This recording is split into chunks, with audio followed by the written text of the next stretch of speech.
Hi, everybody. It's Joanna with Color and Chat Joanna. Welcome to the channel. It is so nice to see you. I am wearing a sweater today because in Texas it's super cold and it may snow, like actual real playtime snow. So I'm excited. I am working today on Charlie the Cheetah, and I'm doing a quick get to know you for Mrs. Crochet and Coffee, who has graciously decided to take all of us crazy people on. And I'm a new fan. I have not been a fan forever, but I do think I will be forever from now on, if that makes any sense. So I'm going to just go through a quick 10 questions, and I'm going to try to color and talk. I don't always do both at the same time very well, so I'm going to warn you in advance. I dawdle. I can't help it. I dawdle. Anyway, Charlie and the Cheetah comes from the Ink House, and yeah, and I am doing a color along with Heather and Felt. If you ever want to go see somebody who really knows how to color, that's the girl. She's graciously accepted me to color with her. I love Heather. You know what?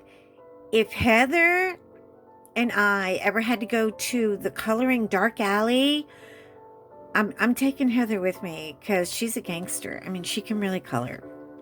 She knows so much about texture and color, and she puts so much feeling into everything she does, and I just love her. So go check her out. Okay. Here we go. 10 questions. Yay. Let's talk about the wonderfulness of me. You guys are sick. Okay. How did I find you? How did I find Miss Coffee? I was learning to color from another YouTube channel and I fell asleep. Yeah, I know. I just drifted off. And it was a coloring tutorial, but somebody was very soft-spoken. And then I was awoken with, what the F? And it was Danielle from Sister Stitcherista. I can never say that properly. Okay, so Danielle's swearing up a storm, and I wake up and I'm like, who is this crazy woman? And she was so damn adorable, I couldn't turn her off. And then she kept saying, Mrs. Crochet and Coffee this, and Mrs. Crochet and Coffee that. And I was like, who is she talking about? That's when my husband came in and said, okay, look, blondie girl, let me show you how this works. And so he showed me, and I went, oh. And then I became a fan because she was cute and kind and funny. And one thing I really love about Mrs. Coffee is she is a dog girl, and I'm a dog girl. So there you go. Number 2, favorite music. Oh gosh, I don't know. I mean, obviously from what you're hearing in the background, any kind of piano jam is my jam. I am totally a geek out when it comes to music. I love Broadway. And I miss Broadway desperately. I miss any kind of live performances. I miss you all, and I hope you'll be back soon. If you're out there and you're a performer or a supporter and cast member and cast worker and anything in the arts. I do. I am really a geek that way. I love Randy Rainbow. I know. He's so adorable. I mean, how can you not love that guy? He's so funny. And lately I've been watching the Holderness Family a lot on YouTube for humor and inspiration. But I pretty much like all that kind of stuff. I love pop. I love the new Harry Styles song. Do you guys see it with black and white? And it's all jazzy and Ginger Rogersy. Oh my God, it's so adorable. Okay. Favorite holiday? Duh, Christmas. I'm a Christmas girl. I am pretty much, I like all the holidays, actually. Anything but Halloween, I'm not a big fan. I tend to find myself a little sensitive sometimes, and the whole Halloween thing doesn't do it for me. Favorite ice cream? Any kind of ice cream is good ice cream. I mean, is it really a bad ice cream? I don't think so. I haven't found a bad one yet, but I do love chocolate chip mint, and I really, really love just a really good vanilla bean with caramel sauce. Hey, girl, yeah, we're talking about it now. Maybe a little crumbled shortbread cookie on top. Oh my God. Yum. I could go get some right now. Right now. There is no wrong time for ice cream. Every day is good. Favorite meal? Easy peasy. Chicken parmesan. I love a good chicken parmesan, and I know how to make it really, really good. And it always seems to make people in my family happy. When I make it, they slobber all over themselves like just they're happy. So yeah, it's chicken parm around here. We keep it easy. My guilty pleasure, well, back to ice cream is kind of chocolate. I was a chocolatier for many years, and I went to culinary school, and I am a chef. So food and I get along really well, and I guess any kind of food that you could imagine to be a guilty pleasure, I'm out for it. I mean, throw me a pound of foie gras and a box of crackers, I can live on a desert island for a month, right, girls? Okay, number 7. We're kind of getting there, aren't we? I'm kind of glad because I got to talk about this cheetah in a minute. Okay, number 7 is dog or cat. Ooh. All right, here we go. I know I'm coloring a cat, and I bet you're all going to say cat, but no, no, no. I am a dog girl. Um, If you want to visit me on one of my videos, I tell a story in one of my coloring chats about when I was 6 years old and I was in Catholic school, and a really nasty little boy was throwing rocks at a puppy, and so I hit him in the face like any good girl would. And oh yeah, by the way, it was in New York, okay? New York kids, we don't take a lot of crap like that. Anyway, I hit him in the nose and it broke his nose. And so if you're out there and you're some old guy who said, yeah, there was some crazy girl who broke my nose in the first grade, that was me. My father had to come and collect me. And when he did, I had a puppy in my arms. And he said, what is that? And I said, I'm keeping him. And we did. And anyway, so you can check out the long version of this story if you want to go to my site or my channel or whatever we call this crazy community.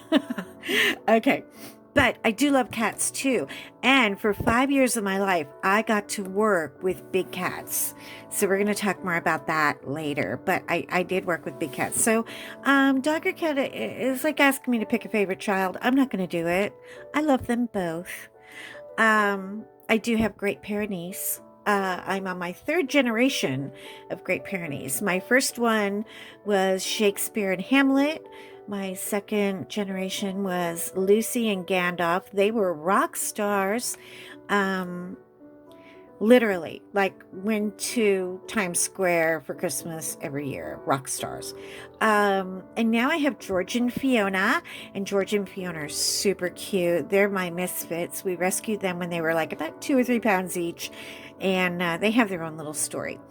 But oh my God, do I love my big furry white dogs, which is why my Instagram is Big White Dogs 1. It's not, they didn't win anything. It's just Big White Dogs number 1. And I call them Big White Dogs because nobody remembers Great Pyrenees. But if you right now put your hands on your knees and say great pair of knees, you'll have it. You'll be there, right? I know. Okay, we all know my favorite season is obviously the Christmas season, but if I really had to choose, I really, really love autumn. I love the end of summer. I am not, and you'll know this over the summer when I do diamond paintings and when I do more coloring and drawing, which obviously I'm not doing right now because I'm talking to you guys. You'll see I'm not a summer girl. I am not about No, I don't care anything about that. I don't know why anybody would even want to see me in a bathing suit or in any other. No, no. I could den up like a bear for summer and miss it, and I wouldn't care one little bit. I really, really wouldn't care.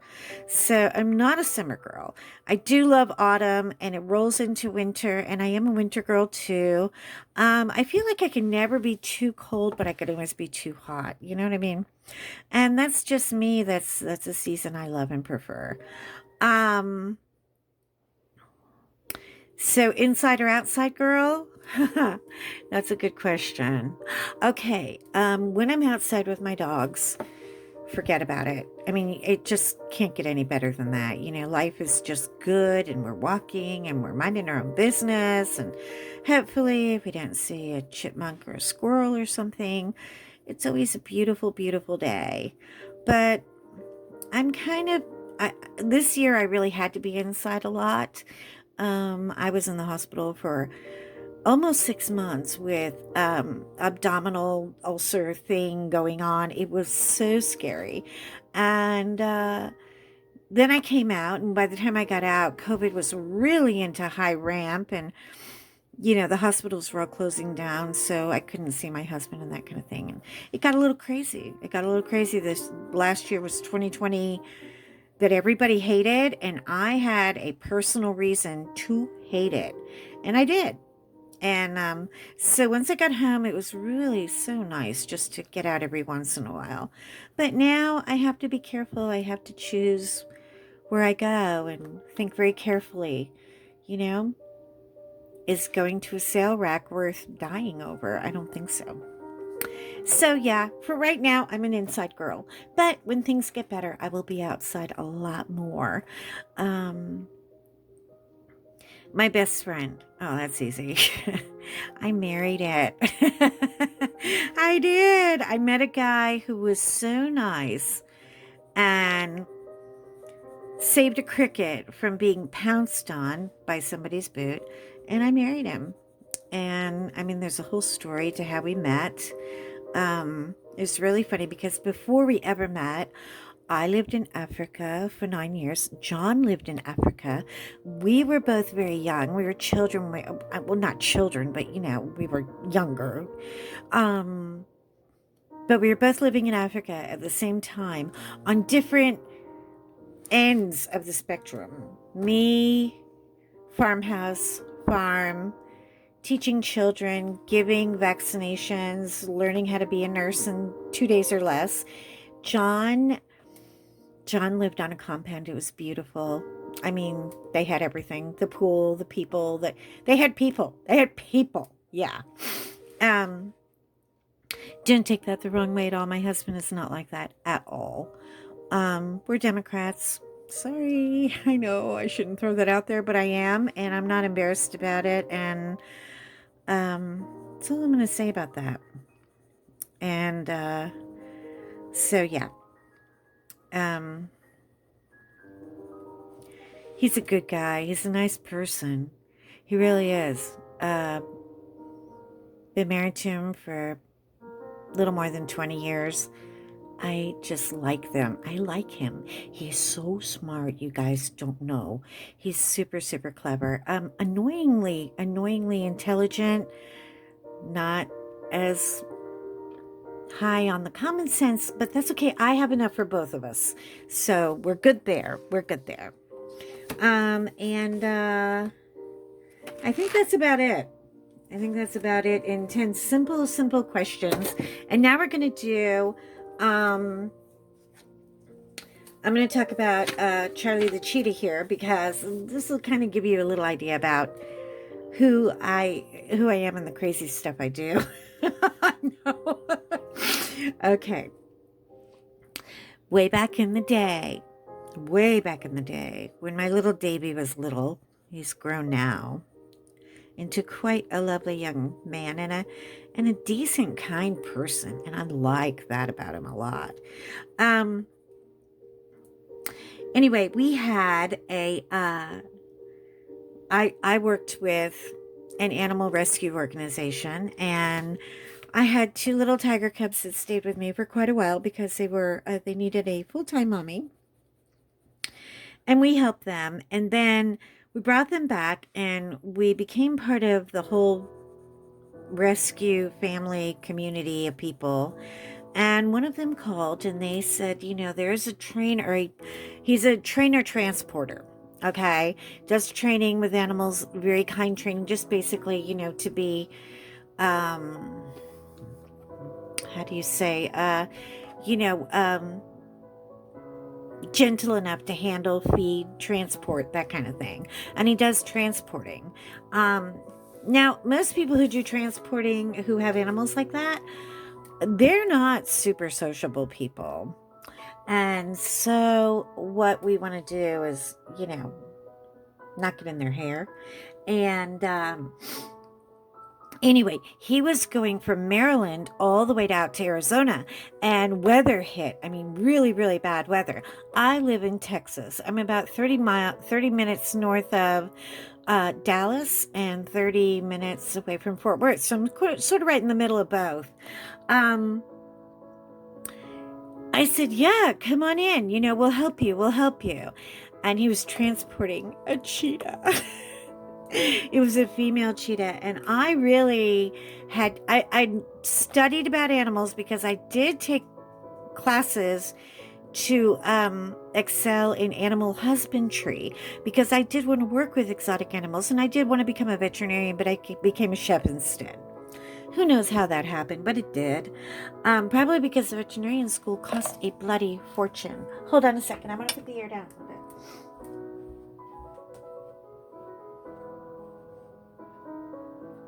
I'm coming. I'll be right there.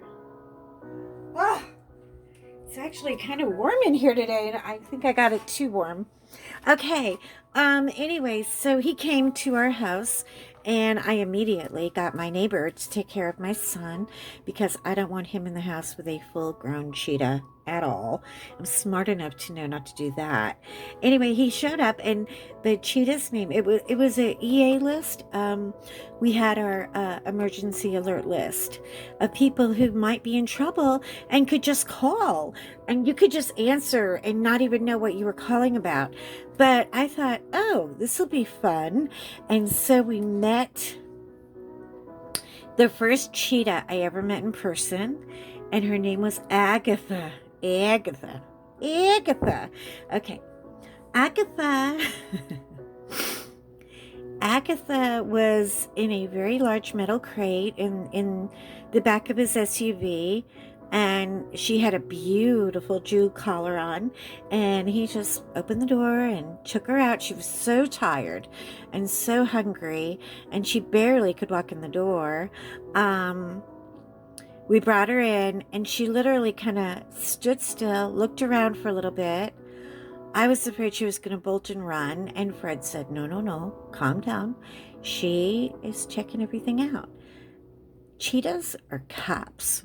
They're nosy, and they got to know everything about where they are and what they plan to do when they get there, and if they even like it. So I said, okay, fine. 20 minutes later, she decided we could close the door and it would be safe. Now, the one thing everybody knows about a cheetah is this is a Maserati of all land animals. You will never catch a cheetah unless you're in a Ferrari or a Maserati, or, because Agatha can outrun one. And Charlie probably could too. You rarely, if ever, see a fat cheetah. And if she's fat, she's probably pregnant. But cheetahs don't get fat. They metabolize food quicker than they can eat it. Funny thing about cheetahs is they can't roar. Yeah. A lot of people think that all cats make that, noise, and they don't. What cheetahs do is purr, and they chuff, and they purr, and they chuff, and they purr, and they're loud about it. They are so wonderful. I call them nature's Ambien. If you listen to a cheetah chuff for 10 minutes, you're going to be unconscious and so happy. And when I got to sleep with Abby, oh my God, she just curl up and just, it just would go on and on and on. The whole, it felt like she never came up for air. She was so cool. It was like a magic trick or something that she doesn't know how to do. But when Aggie woke up and Aggie was hungry, we had to get on the job real quick. Luckily, I had chicken. I had a lot of chicken. I just gone to the grocery store, and I always buy these chicken legs, and I would bake them and rosemary and breadcrumbs and everything, and I would cook them all up for the week. I would do like 3 or 4 meals for my son and I. I was a single mom at the time, by the way. Yeah, I know, crazy, right? But I would cook all these meals on Sunday for us for the week. And then when we had his little activities and things, I could just heat it up and boom, boom, boom, dinner. Well, I hadn't cooked the chicken legs yet. I used to buy the big packages with like a dozen or two. I'm sorry if I hit the camera. I'm sorry. And we would just pig out, on chicken and pasta and whatever was reasonably easy to feed both of us for. And I hadn't cooked him yet, but I did take him out of the freezer. So we had to get Aggie some food really quick, because when they're hungry and when they're chirping, it's called chirping more than roaring. They do make a sound, and it's like like a yap yap yap, almost like a, yeah. See, George heard me. Almost like a poodle who's really pissed off. And if you want to hear what they sound like, go on the Discovery Channel or go on YouTube and type up cheetah yapping, and you'll hear them. Oh my God. Really, really loud. Really, really hungry. They also do not have claws like a lion or a tiger. Lions and tigers retract their claws. And if you notice here, cheetahs have feet like a dog. They do. Their claws are out all the time, just like a dog. And it helps them repel and push and run. It also helps them climb and walk and dig. When they walk on the rocks and on the hard ground, you'll notice they're actually giving themselves a manicure. They're like buffing. Speaking of which, I really need to buff these puppies down. They look long. Anyway, sorry. Side note. Oh, yeah. I have massive ADD. I float all over the place. I'm sorry, but I'm not. You'll love it or hate it. You can pick. It's okay. Anyway, they have feet like a dog. And you can see their toenails even when they're born. They're bright white. So that's kind of a cool little thing. Their tail is actually not called a tail. It's called a rudder. And it's like a rudder on a sailboat. If any of you have ever been sailing, that rudder keeps the balance of the boat. If you ever watch a cheetah in slow motion when they run, watch the tail. It goes left, right, and their body sways like they don't even have a spine. They really are the most beautiful athletic thing you'll ever see. And the tail keeps them from sliding, falling over. They can make those sharp they tack, they make a Z everywhere they go, back and forth and back and forth. So that's kind of cool. Another thing, if you're ever on one of those safaris, if you're lucky and we can get out of this country and get back to Africa or go on a safari, if you see a cheetah during the daytime, you've got a problem, because they hunt during the day. Yeah, people, animals, anything. They like to hunt during the day. They are very clever and very smart, and they can hide in the tall grass, and they love to hide in grass and trees and anywhere they can. And by the time you see them, it's usually too late. So always keep a whistle with you if you go on one of those safaris, because if you get nervous or scared, you can blow the whistle. It'll spook the animal. They'll run away. And 9 out of 10 of them will do that. Even a hippo. And hippos are very aggressive and very mean. So when you go, take a whistle.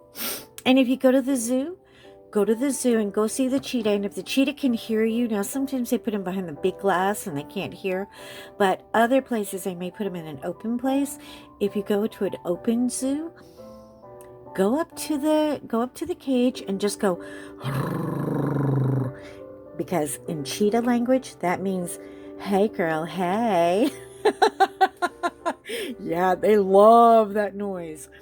And they'll stop whatever they're doing, even if it's eating or grooming or whatever, and look up at you and come over and start to rub and cuddle. And they're really sweet creatures once they get to know you. Cheetah's eyes. This is very important. The eyeliner goes all the way down to the mouth. And this hair is very, very sensitive.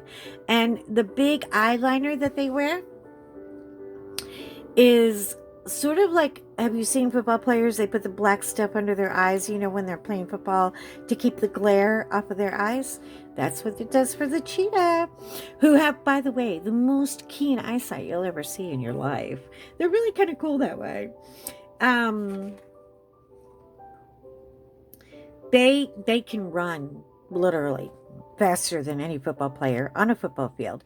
And by the way, they can smell you from the other end of a football field, even if you're not downwind. That's how sensitive they are. And when you see that eyeliner, it just kind of twitches a little. Yeah, you're in trouble. You're in trouble. Duck and hide. They are afraid of dogs and cats, though. Believe it or not, or at least Aggie was. I had a white dog named Arthur, and Arthur was sort of he was a mix. He had everything in the pot in him, and Arthur loved to play with anything, and Aggie wasn't having it. She wouldn't have anything to do with him. So Arthur got busted, and he had to go next door and live with my girlfriend too. But they are super cool. They are super cool. And I was very, very, very excited that I got to have a real live living experience with this animal, because they're very well sought after. If you ever go to Dubai or Iran or anywhere in the eastern countries, you might see somebody driving a Ferrari with a cheetah in it. They covet them greatly, and they have them as pets, which I'm not fond of, and I know probably a lot of you aren't. But the animals are completely extinct. They're completely impossible to find, and I just know that they're probably cared for better than you and I ever would be. Yeah. So there's a few facts about cheetahs. Now, cheetahs, let me tell you, Charlie is a social butterfly. He loves to hang out with other boy cheetahs, and he's like, hey, how you doing? Let's go party. Let's go walk on the avenue. Anything, Charlie is a boy's boy.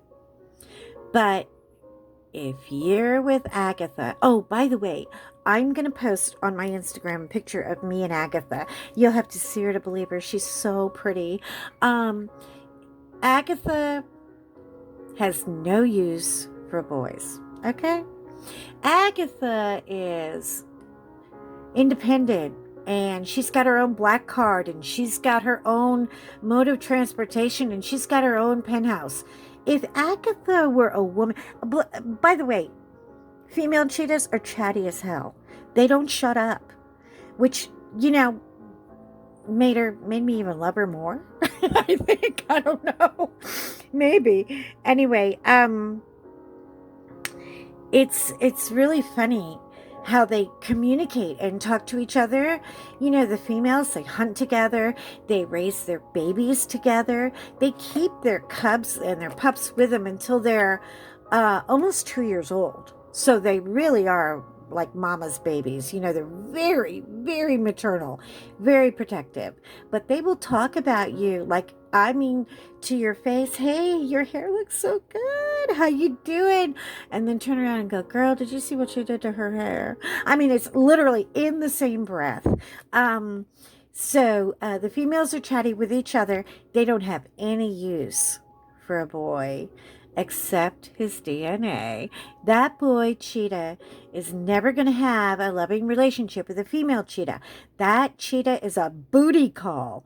And that's all that cheetah is ever going to be, is a booty call. They are so, so funny. And the boy cheetahs, if you ever see a male cheetah alone, something's wrong. You know what I mean? He's broken, or his buddy got eaten, or something happened. But boy cheetahs never, ever travel alone. Um, Girl cheetahs love their solitude. They want to hang out in their pretty little, penthouse, and they want to drink martinis, and maybe they want to color a page or two. They don't want to be bothered all the time. They're social when they're raising children. They're social when they're hunting. Sometimes they hunt by themselves. But they do have their moments when they really, really, really don't want anything to do with a boy cheetah or a girl cheetah, or even the babies. Are just like, leave me alone. They need their solitude. They need it really, really badly.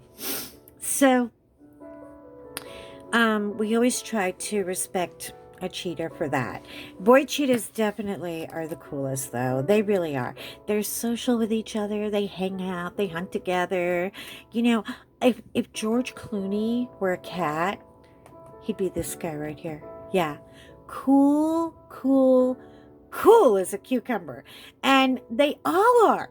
And it's not like if you're watching the movie Grease and you see, John Travolta, they're all John Travolta. It's not like one cat is a John Travolta. They're all John Travolta. They're so cool. And so I'll tell you what, you go down the rabbit hole looking at cheetahs, and I'll see you in about 3 hours. Because I think now you're going to get the idea that they have the fastest legs, the slimmest, hottest body ever. Girl cheetahs really do have the mind of Wendy Williams. They will talk on you.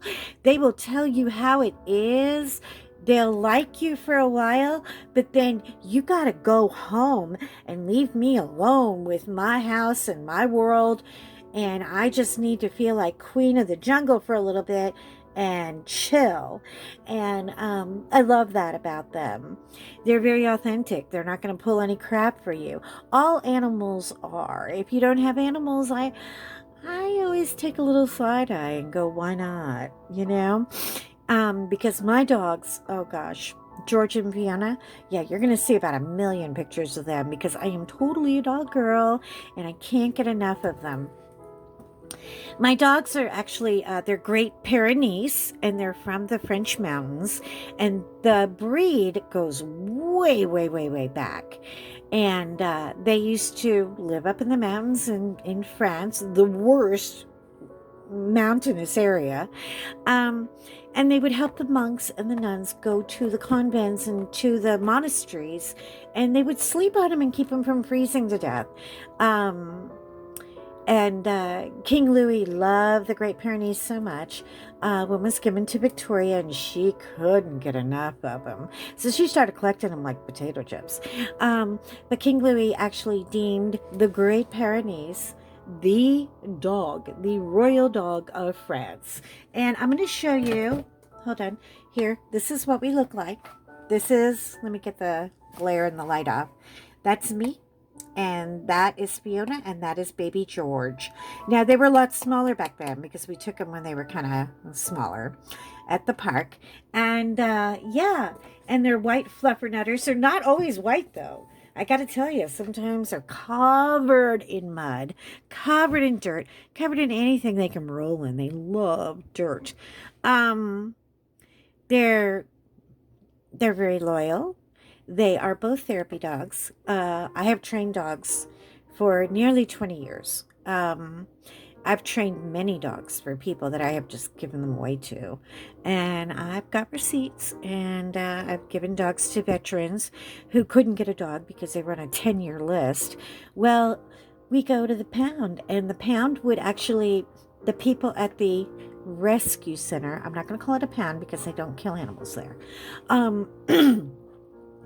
They would give me the dog. and forego the fee, and I would train the dog. And there you go. And that happened. And then I thought, well, I need to get some training for this. So I did. I went to Colorado. I got training on how to be a therapy dog trainer. And it came very natural to me and very easy. And I've been doing it ever since. And never had a dog brought back. Never had one returned. Hallelujah. We're working on that. We're good for that. So I'm really grateful for that. So yeah. So if you see dog hair like this, just disregard it. I'm always covered in hair. But I love them. I love them. They're goofy clowns at home, and then when we take them in public with their uniforms and their little vests on, they're absolute angels.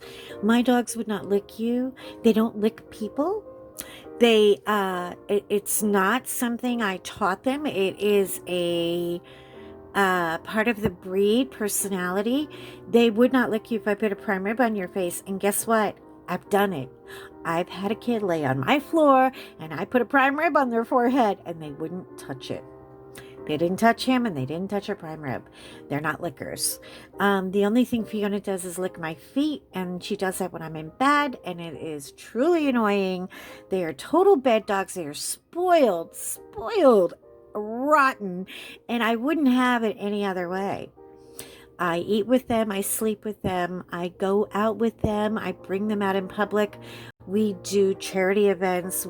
Up until recently, I know all of this is past and will be in the future, but not right now.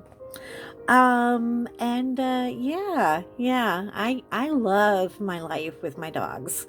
I love my life with my husband. He's hilarious. He's dry and witty and goofy and kind, and so smart that part bugs me. But nobody's perfect, right? Even his perfection is annoying, But I love him. He's so cute. And he supports this. He doesn't think I've gone off the deep end doing this. He thinks the coloring thing is cool. He likes that we're all in a good community and that we're generally kind to one another, and that it has been a great refuge for me. And I just finished I am a blooming diamond painter. That's George. He's trying to impress you with his big mouth right now. Honey, grab him for me, okay? Hi, George. Anyway, sorry about that. You're gonna hear dogs if you come here. I can't avoid it. They bark. Kids cry. Life happens. I'm at home. This is what happens. So I apologize, but at the same time, I kind of don't. And they're I know they're nothing but trouble. But anyway, so that is my cheetah story, and I didn't get a lot colored, but it's okay. I still wanted to say hello to everybody. And for those of you who already know a little bit about me, thank you for hanging out. And thank you for tolerating my crazy. And for those of you who don't know me and are just coming in, welcome to the crazy. I know we got a little bit of it. We got a lot of it. Some days it's more than you can breathe. But you know what? I love to hear from people, and I will respond to every comment that I can, and I will answer every question to the best of my ability, if I can.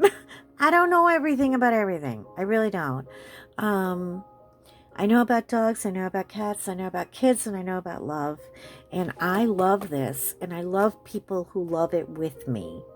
So come hang out, okay? And we'll talk and play, and I will be live streaming soon, not right now, but it's coming. Want to make sure I've got all my technical ducks in a row. I'm not a technical girl. I'm not. I am right freaking brain. Right brain, right side. Left brain, not so much. I'm working on it, though. I'm not afraid of it, and I'm going to learn it, okay? Just like I learned the difference between a polychromos and a Prismacolor pencil, and a diamond painting. I cannot believe it, you guys. I'm doing my second diamond painting. Ah, my first one was a partial, a plum tree. I posted a picture of it on Insta. I really thought I was going to destroy this thing left and right because I didn't know all the symbols and some of the colors are the same. And, but now I'm really ready for the next one coming up. And I will reveal it to you. Hopefully later today it's coming. So we're going to take a little time and do a little diamond painting too.